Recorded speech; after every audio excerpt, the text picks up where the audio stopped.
Then she showed them what 20 years of service looked like. Experience isn't measured in years on a resume. It's measured in the weight you carry, the decisions that still wake you at 3 in the morning, and the ones that let you finally sleep. The conference room smelled of coffee gone cold and ambition gone stale. Chief Warrant Officer Margaret Maggie Delacroix stood at the window, watching the flag snap against a steel-gray sky over Fort Bragg, and remembered another sky, smoke-choked and screaming with helicopter rotors, where she'd made decisions that cost lives and saved others in the same breath. That was 12 years ago, or yesterday. In her memory, there was no difference. Now she stood in her dress uniform, the rows of ribbons catching the fluorescent light like old wounds refusing to heal, waiting for the men who would decide whether her 20 years of service meant anything at all. The Joint Special Operations Selection Board, 12 officers who would determine if a woman could lead the Advanced Reconnaissance Training Program, the pipeline that shaped every Special Operations Intelligence officer in the Army. She'd been here before. Different rooms, different faces, the same doubt behind their eyes, the same unspoken question that hung in the air like smoke from a distant fire. Can she really do this? Does she really belong here? She'd stopped trying to answer that question with words years ago. Words were cheap. Actions were currency. And she'd accumulated a fortune in actions that would never appear on any official record.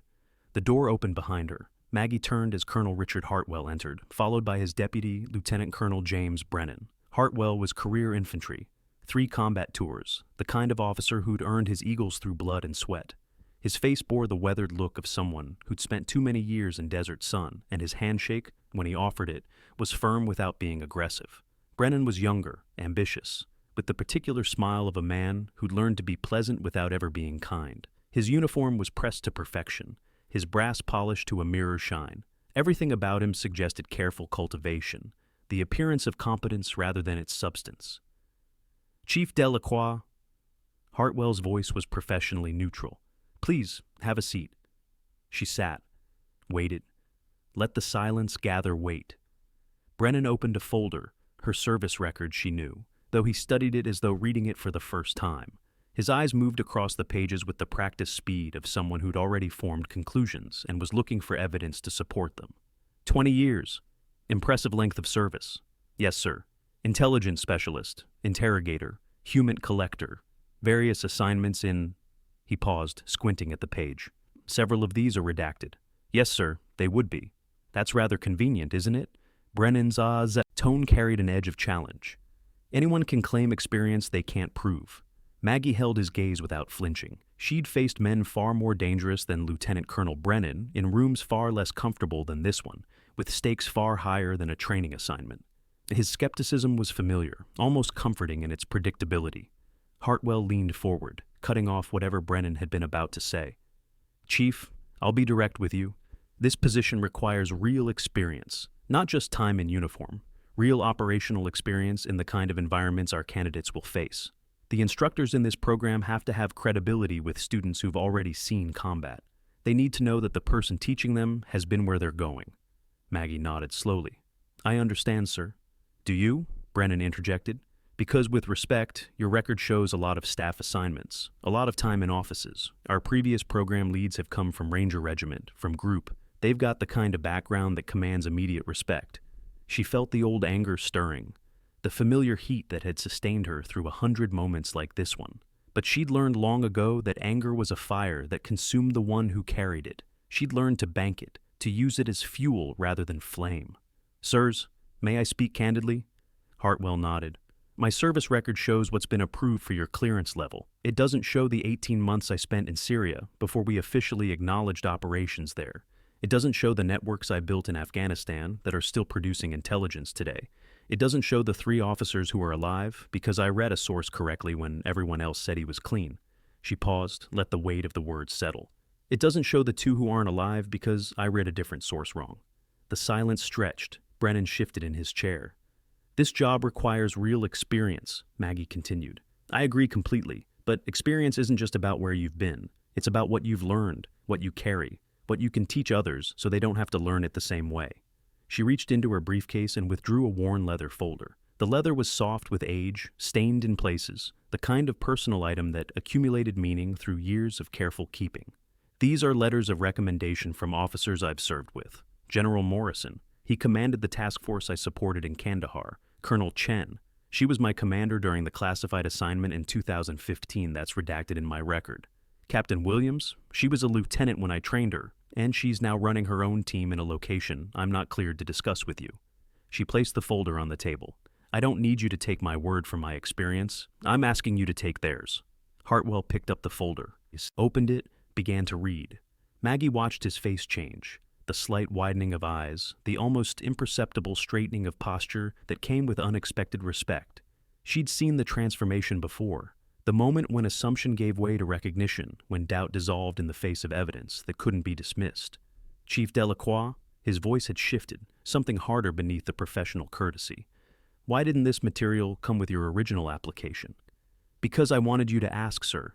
I wanted to know what kind of leadership I'd be working for, the kind that makes assumptions or the kind that asks questions. Brennan's jaw tightened. Hartwell almost smiled. We'll be in touch, the colonel said. Soon. She received the notification 3 days later. The position was hers. The first class of candidates arrived on a Monday morning in early March when the North Carolina winter was releasing its grip and the air smelled of mud and possibility.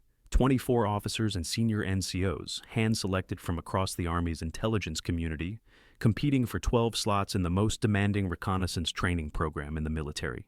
Maggie stood at the front of the classroom in the converted warehouse that served as their headquarters, watching them file in. She knew their files by heart, their deployments, their specialties, their strengths and weaknesses. She knew which ones would struggle with the physical demands and which would break under the psychological pressure. She knew which ones thought they already knew everything and which ones were hungry to learn. She also knew, from 2 decades of experience, which ones had already decided she had nothing to teach them. Captain Derek Rawlings sat in the front row, spine straight, eyes hard. He was 32, Ranger tabbed, with 2 bronze stars, and the casual confidence of a man who'd never questioned his own competence. His file said he was an exceptional tactical intelligence officer, quick thinking in the field, respected by his peers. His posture said he was wondering why he'd been assigned to a program run by someone who'd never kicked in a door. Beside him sat First Lieutenant Sarah Chen, no relation to Maggie's former commander, 26, fresh from language school, with a gift for pattern analysis that bordered on supernatural. Her file said she was brilliant but untested, the kind of analyst who could see connections others missed but hadn't yet learned to trust her own judgment. Her eyes said she was terrified of failing. The others filled in behind them, a mosaic of experience and ambition, doubt and determination. Maggie had seen 100 classes like this one. She'd been part of a few herself, back when she was young enough to believe that skill alone was enough. Good morning, she began. I'm Chief Warrant Officer Delacroix. For the next 16 weeks, I'll be your primary instructor for the Advanced Reconnaissance Training Program. She let the words settle, watched the glances exchanged, the subtle shifts of posture that revealed more than any words could. In the back row, a sergeant first class leaned over to whisper something to his neighbor. In the front, Rawlings's expression remained carefully neutral, but his eyes moved across her uniform, her ribbons, her face, cataloging and assessing. Some of you are wondering what I can teach you. Some of you have already decided I can't teach you anything. That's fine. I'm not here to convince you. I'm here to prepare you for what's coming. And what's coming doesn't care about your opinions or mine. She clicked the first slide of her presentation. A photograph of a compound in darkness, grainy and indistinct, the kind of image that meant nothing to the untrained eye and everything to those who knew what to look for. This is a target compound in eastern Syria. 3 months ago, a reconnaissance team was sent to establish surveillance and develop targeting intelligence. They were good, experienced operators, solid training, excellent equipment. She paused. 2 of them didn't come home. The mission failed because they made assumptions about their source network that seemed reasonable but weren't. They trusted information that had been carefully crafted to deceive them. The room had gone quiet. Even Rawlings was paying attention. This program isn't about teaching you technical skills. You already have those, or you wouldn't be here. This program is about teaching you to think, to question your assumptions, to recognize when you're being manipulated, to understand that the enemy is always learning and adapting, just like you. She moved to the next slide. Your first exercise begins in 48 hours. You'll be dropped into an unfamiliar environment with minimal resources and incomplete information. Your mission is to build an intelligence picture that will support operations you know nothing about. You'll have to recruit sources, establish networks, and separate truth from deception, all while operating under conditions designed to test your judgment under pressure. Lieutenant Chen's hand went up. "Ma'am, what's the success rate for this exercise?" Maggie allowed herself a small smile. "Last year, 2 candidates completed the exercise without critical failures, out of 28. The silence that followed was different now, less skeptical, more respectful. Good. They were beginning to understand. "Get some rest," she said. "You'll need it." The weeks that followed were a crucible, deliberately, methodically designed to reveal character under pressure. Maggie had structured the program around a simple principle. The body could be trained, but the mind had to be forged. Every exercise was designed to create the conditions under which good judgment became difficult, where the easy answers were wrong and the right answers were painful, where the gap between what you thought you knew and what you actually knew could get people killed. She watched Captain Rawlings struggle, not with the physical demands. He was fit, determined, capable of pushing through exhaustion that would have broken lesser men. He struggled with uncertainty, with the slow, patient work of building source networks, where progress was measured in trust earned over weeks, rather than objectives achieved in hours, where the enemy's greatest weapon wasn't firepower, but deception.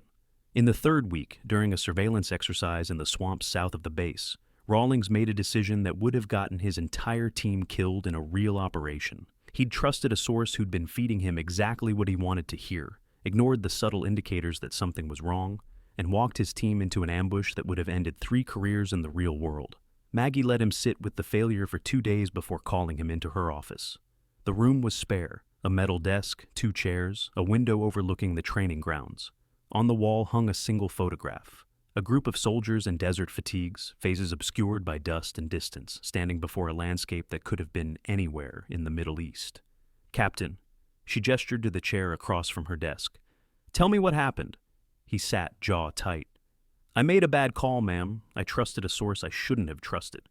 "Why did you trust him?" "He was providing good intelligence, accurate information about enemy positions confirmed by other sources." "Was he?" Rawlings paused. "Yes, ma'am. Everything he told us checked out." "That's exactly right." Maggie leaned forward. "Everything he told you was true. Every piece of information was accurate. That's how you know he was working against you." She saw the confusion in his eyes, the struggle to reconcile what he knew with what she was telling him. It was a moment she recognized, the instant before understanding, when the old framework begins to crack and something new starts to take its place. "Think about it, Captain. In the real world, sources aren't perfect. They make mistakes. They get things wrong. They tell you things that don't quite add up because the human mind doesn't process information in neat, consistent packages." She paused. "When a source gives you perfect information that's always right, always useful, always exactly what you need, that's a warning sign. That's someone who's been prepared, who's been given a script, who's been designed to gain your trust." Rawlings was silent for a long moment. "I never thought about it that way." "That's why you're here, to learn to think about it that way." She opened a folder on her desk. "I'm going to tell you something that's not in any official record. 12 years ago, I made the same mistake you made. Different country, different operation, but the same fundamental error. I trusted a source who was telling me exactly what I wanted to hear, and 2 people died because of my decision." She met his eyes. "That's the weight I carry. That's what real experience costs. I'm not here to punish you for making mistakes. I'm here to make sure you learn from them before the stakes are real." Something shifted in Rawlings' posture. Not surrender, but something closer to respect, the beginning of understanding. "What should I have done differently, ma'am?" "That's the right question." Maggie smiled slightly. "Let me show you." Lieutenant Chen's crisis came in the 7th week. The exercise was designed to test psychological resilience, a simulated interrogation scenario where candidates had to maintain cover while being subjected to increasing pressure. It was controlled, carefully monitored, with multiple safety protocols in place. But the pressure was real, the fear was real, and the consequences of failure felt real in the moment. Chen broke, not dramatically. There was no screaming, no tears, no obvious collapse. She simply went silent, her face blank, her responses mechanical. Maggie recognized the signs immediately. She'd seen them before, in people who'd been pushed past their limits and retreated into a place where nothing could reach them. She called a halt and pulled Chen aside. "Lieutenant, walk with me." They walked through the pine forest that bordered the training facility, the afternoon light filtering through branches still bare from winter. The ground was soft with recent rain, and their boots left prints in the dark earth that would be gone by morning. Maggie let the silence stretch, giving Chen time to find her way back to herself.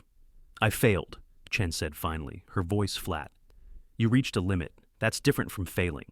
It's not. I broke. In a real situation, that would have cost lives. Maggie stopped walking and turned to face her. Chen was trembling slightly, though, whether from cold or emotion was impossible to say. Yes, it might have. And that's why we're here, so you can find your limits in a place where the consequences are lessons instead of graves. Chen's composure cracked just slightly. I thought I was ready. I've studied this. I've trained for this. I thought I understood what it would feel like. Understanding and experiencing are different things. Maggie's voice was gentle. The first time I was interrogated for real. Not training, not an exercise. I lasted about 20 minutes before I was saying things I shouldn't have said. I was 24 years old, convinced I was invincible, and I found out very quickly that I wasn't. What happened? I got lucky. My handler pulled me out before I did any permanent damage. But I learned something that day that I've never forgotten. You can't know how you'll respond to pressure until you've felt it. You can prepare, you can train, you can develop techniques. But the only way to truly build resilience is to find your breaking point and learn to push past it. Chen was quiet for a moment. How do you push past it? You start by accepting that breaking isn't the end. It's information. It tells you where you need to get stronger. Maggie resumed walking. Then you develop techniques, anchors, mantras, mental frameworks that give you something to hold on to when everything else falls away. For me, it's remembering the people I'm protecting, the faces of the soldiers who will be impacted by the intelligence I'm gathering. That's what keeps me grounded when everything else is chaos. And if that's not enough, then you find something that is. Everyone's anchor is different. The point is having one. She looked at Chen. You have exceptional analytical abilities. The way you process information, find patterns, make connections, that's rare. But analysis happens in your head. You need to learn to connect it to something deeper, something that will hold you together when your head isn't enough. Chen nodded slowly. Can I try the exercise again? Tomorrow, after you've had time to process today. But yes, you can try again, as many times as you need. In the end, Chen completed the exercise successfully. Not perfectly, perfection wasn't the goal, but successfully. She found her anchor, developed her techniques, learned to channel her fear into focus rather than paralysis. Maggie watched her grow over the following weeks, watched the transformation from brilliant but fragile to brilliant and resilient. It was the most rewarding part of the work, seeing potential become capability, watching people discover strength they didn't know they had. By the 12th week, the dynamic of the class had shifted completely. The skepticism that had marked those first days had given way to something else, not quite acceptance, but the beginning of trust. The students asked different questions now. They sought her input not because the program required it, but because they'd come to value what she could teach them. Even Rawlings had changed. The arrogant certainty that had defined him in those early weeks had evolved into something more nuanced. Confidence tempered by humility. Skill balanced by awareness of its limits. He'd learned to question his assumptions, to sit with uncertainty, to recognize the difference between what he knew and what he believed. One evening, after a particularly grueling exercise, he found her in the Tactical Operations Center, studying the maps that covered the walls. Ma'am, can I ask you something? Go ahead. He was quiet for a moment, organizing his thoughts. When you first stood in front of us, you knew we doubted you. You knew we'd already decided you couldn't teach us anything. How did you handle that? Maggie turned from the maps to face him. I've had a lot of practice, Captain. That's not an answer? She smiled slightly. No, it's not. She leaned against the map table, crossing her arms. The truth is, I used to let it bother me. Every time I walked into a room and saw that look, the skepticism, the dismissal, I felt like I had to prove myself all over again. It was exhausting, demoralizing. There were times I wanted to quit. What changed? I realized that their doubt wasn't about me. It was about their assumptions, about what experience looks like, about what expertise sounds like, about who belongs in certain rooms. Those assumptions were wrong, but they weren't personal. They were just limited. She paused. So, I stopped trying to change their assumptions with words. I started showing them instead, not to prove anything to them, but because it was the right thing to do. The teaching, the demonstrating, the patient work of being exactly who I said I was, that was its own reward. The recognition when it came was secondary. Rawlings was quiet for a long moment. That takes a lot of faith. Faith that they'll eventually see what you're showing them. Not faith, experience. 20 years of learning that the work speaks for itself, if you let it. She straightened. Get some rest, Captain. Tomorrow's going to be a long day. The final exercise came in week 14, a comprehensive scenario that tested everything they'd learned. The candidates were divided into teams and inserted into a simulated environment that replicated the chaos of real-world intelligence operations. Multiple source networks, conflicting information, time pressure, ethical dilemmas, and adversaries who were actively working to deceive them. Everything they'd practiced, everything they'd struggled with, everything they'd learned came together in a single, intense week of operations. Maggie watched from the command center, monitoring the team's progress, ready to intervene if safety required it, but otherwise letting them navigate the complexity on their own. She saw Rawlings hesitate when a source offered perfect information, saw him probe and verify rather than accept. She saw Chen stay calm under interrogation pressure that would have broken her a month ago. She saw 12 candidates become the kind of intelligence professionals their country would depend on. On the final day, she gathered them in the warehouse where it had all begun. 16 weeks ago, some of you wondered what I could teach you. Some of you doubted whether someone with my background had anything valuable to offer. She let her eyes move across their faces. Tired, proud, transformed. I want you to understand something. The skills you've developed here, the judgment, the resilience, the ability to navigate ambiguity and deception, those aren't things that come from rank or combat badges or time in special operations units. They come from experience, real experience. The kind that teaches you through failure and loss and the slow accumulation of hard-won wisdom. She paused. Every instructor in this program has that experience. Every lesson you've learned was paid for by someone, somewhere, who made the mistake first and lived, or didn't live, to pass on what they learned. That's what 20 years of service looks like. Not a list of deployments or a chest full of ribbons, but a collection of lessons written in the lives of people we've served with and served for. Rawlings raised his hand.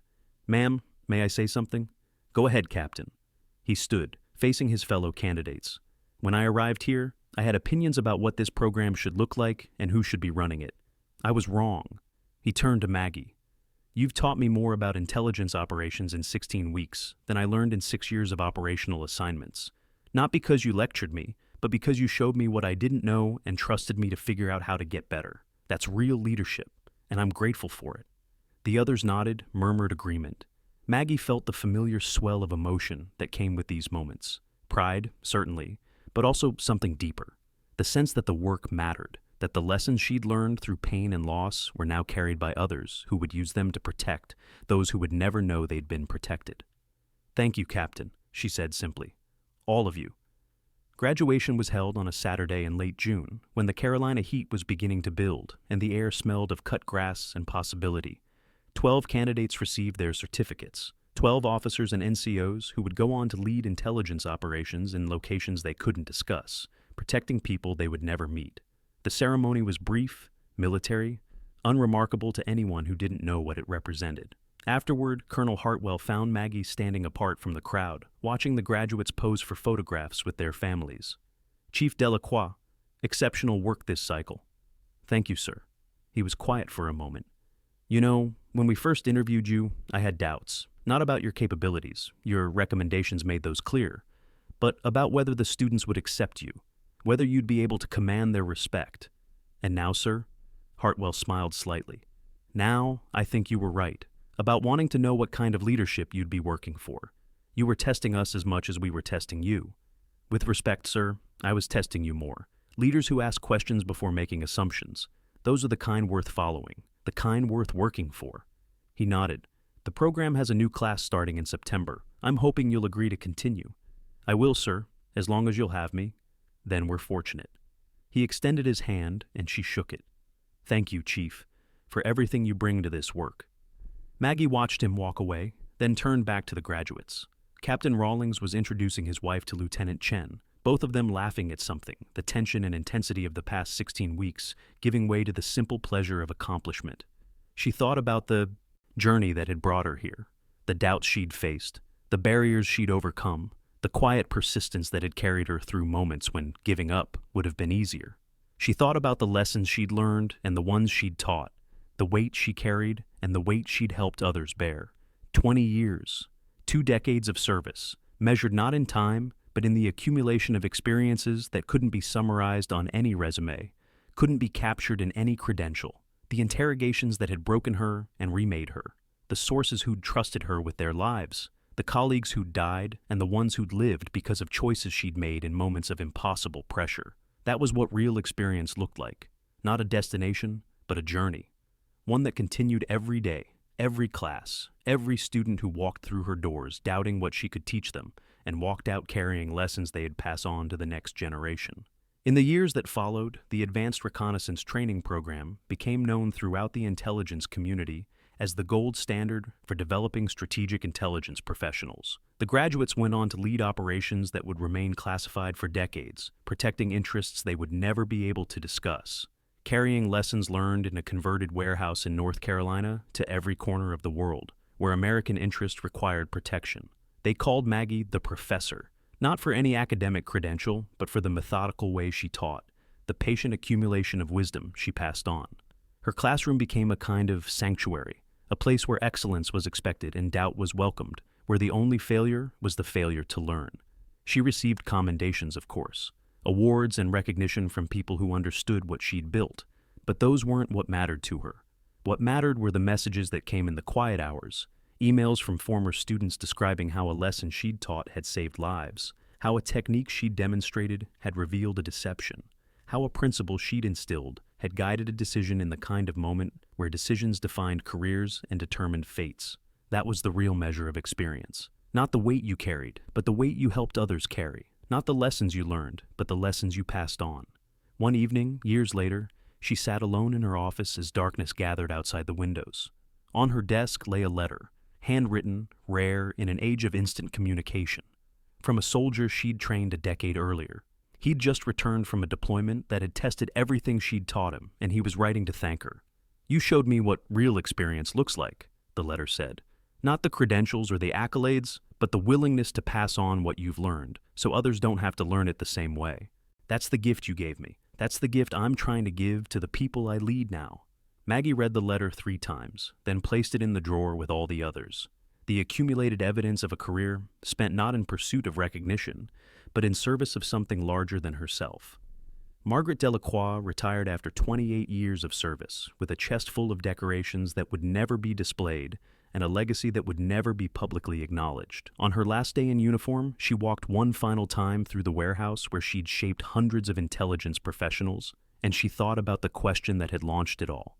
This job requires real experience. She'd proven what that meant, not through argument, not through credentials, but through the patient, daily work of being exactly who she said she was.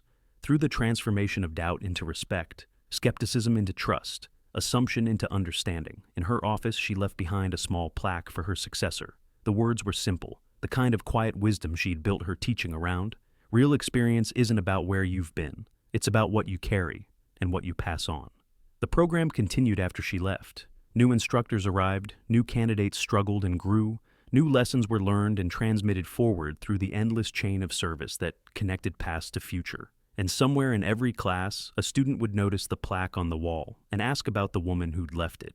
The instructors would tell them, not the classified details. Those remained buried in files that would never be released. But the essence. The story of a warrant officer who'd faced doubt and overcome it not through confrontation, but through competence. Not through demands, but through demonstration. The story of what real experience looked like. And the students would carry that story with them, just as they carried every other lesson, into the shadowed places where the work continued, where intelligence was gathered and analyzed, where sources were recruited and protected, where the quiet labor of understanding kept the country safe from threats that would never appear in any headline. That was the legacy Margaret Delacroix left behind. Not a plaque on a wall, but a way of thinking. Not a lesson taught, but a truth demonstrated. Real experience isn't measured in years. It's measured in what those years have taught you, and in your willingness to teach others what you've learned. She never called herself an expert, but every student who knew her still tells the story. Because that kind of wisdom,